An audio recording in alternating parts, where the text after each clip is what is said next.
muchas mentiras sobre el señor Ábrego García y su familia que está llegando desde la Casa Blanca y nosotros estamos tratando de esquivar los hechos, las pruebas, la verdad de este caso. Y la verdad es que el señor Ábrego García es inocente y debe recibir sus derechos bajo de leyes internacionales. Y otra vez quiero agradecer a ustedes y yo voy a cerrar diciendo lo siguiente. Yo regalé mi promesa a la familia del señor de Kilmer que yo estoy comprometido a seguir regresando a El Salvador, seguir trabajando hasta que él recibe su proceso debido bajo de ley. Y luego yo tengo mucha confianza que si hay un proceso justo, que van a liberar al señor Ábrego García, y yo estoy comprometido a seguir trabajando hasta entonces. Gracias, muy amable. So I'm going to make one more comment in English, and then I'll do the Spanish, and then we'll open up for questions. We also want to just be very clear that in our discussions at the embassy, but also in a letter that we have sent to Secretary Rubio and to the U.S. Ambassador, that we're here because we want Kilmer released. But we also know there are other people here in these prisons that have been essentially given no due process. And we want to highlight the case of Ander Romero, who was an asylum seeker coming to the United States, who was coming to the U.S. and was abducted. He had an appointment through the asylum process that was granted by our government to seek asylum. He's 19 years old. He's a young gay man. He's a hairdresser.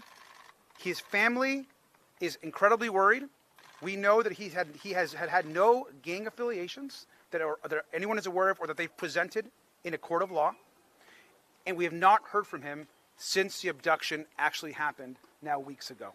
And so there's a young 19-year-old here in an El Salvadorian prison who we need to know, and we've asked, and this is our plea to the embassy here, is to confirm that he is alive.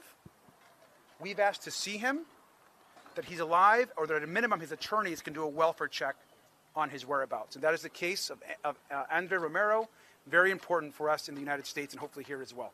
En español, más quiero decir, mi nombre es Robert García, estoy acá con 3 otros congresistas Maxwell Frost, Yassamin Ansari y Maxine Dexter, todos acá de California, de Florida, de Arizona y también de Oregon en los Estados Unidos. Estamos acá porque estamos diciendo al presidente Donald Trump que él tiene que regresar a este momento a Kilmer Ábrego García a los Estados Unidos. La Corte Suprema de los Estados Unidos 9-0 ha dicho al presidente que él tiene que regresar a Kilmer a los Estados Unidos. Otros cortes en los Estados Unidos también han dicho que él tiene que regresar. Todo eso es bien importante. Y déjame decir también otra cosa. La administración de Donald Trump también ha dicho que ellos lo mandaron acá y fue un accidente. Que él no debía que venir acá a El Salvador. Fue un accidente, lo tiene que regresar y esa es la razón que nosotros estamos acá y vamos a venir nosotros y otros hasta que Kilmer y otra gente que está acá en El Salvador regresen a los Estados Unidos. So con eso vamos a abrir para any questions. So we'll take any questions and anyone can answer. Are there any questions in English or Spanish? ¿Cuál es la agenda que tienen? ¿Con quiénes se han reunido y con quiénes se van a reunir? So, mira, vamos a decir la agenda como está pasando, no vamos a decir todo. Hemos tenido un classified conversación con el embajador acá de los Estados Unidos a El Salvador. Hemos hablado con diferentes gente de la embajada. Hemos hablado con la familia de Kilmer Ábrego García, que el abogado ha hecho acá para nosotros. Y también estamos hablando con otros grupos que están trabajando en las áreas de human rights y de que están acá en El Salvador también. Y estamos ready para, si la embajada dice que podemos ir a ver a Kilmer o a Ander, que están bien, también estamos para asistir a hacer eso. Any other questions? Sí. Si el gobierno del presidente Trump sigue negándose a llevarse a Kilmer hacia los Estados Unidos, ¿hasta dónde creen ustedes que puede llegar a escalar este problema legal entre el poder judicial y el poder ejecutivo? Yeah, well, and Yeah.